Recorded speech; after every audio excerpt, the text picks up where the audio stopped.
In open play, Bayern were building the game in traditionally back four. Leverkusen were defending in the 4-2-3-1 formation in open play and pressing with Solman. Leverkusen frontman was dedicatedly pressing Bayern centre backs, but he was 2 versus 1 down in front of Bayern centre backs and his pressing looked ineffective. When Bayern centre back were receiving the ball, the Leverkusen frontman could neither stop vertical passing nor the lateral passing, so Bayern defense were building the game easily. Bayern were using double pivots in open play and they were Kimmich and Sabitzer. You can see here Leverkusen's second line was of 3 players, so Leverkusen had 3 versus 2 number advantage.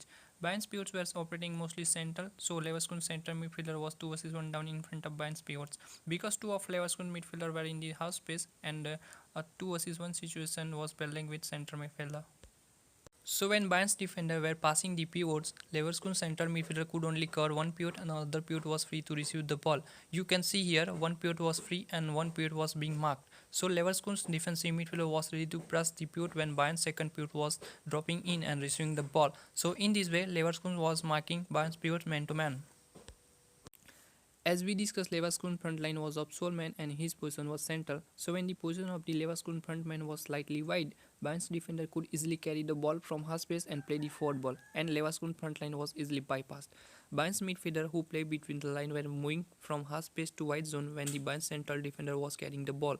Because the position of Leverkusen wide midfielder was in the half space zone, space was being created in the wide zone for Jamal Musiala.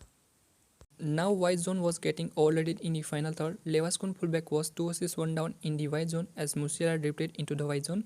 Now Bayern's forward was in the half space, so Leverkusen fullback was double-minded as to whom to cover. If the fullback was committed on Bayern's forward, then Musiala was free in the wide zone, and because of that Musiala was able to go behind the defense, and under 3 minutes Jamal Musiala assisted for Bayern and Leverkusen were 1-0 down.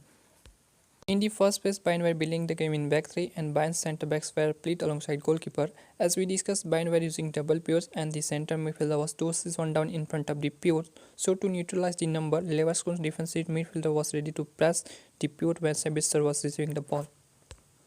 And on the other hand, as we discussed, Muller and Jamal were playing between the line in the half space. So when Leverkusen defensive midfield was committed on Bayern's pivot, half space was opening up for Jamal Musiala and Thomas Muller. And in transition, Jamal was holding 2 defenders and Mane and Sane were in the wide zone.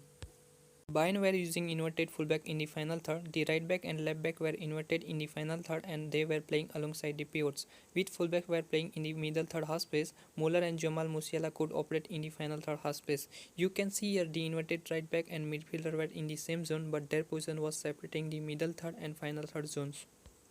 Bayern's fullback were inverted and Leverkusen's wide midfielder were forced to move inside as they played inverted.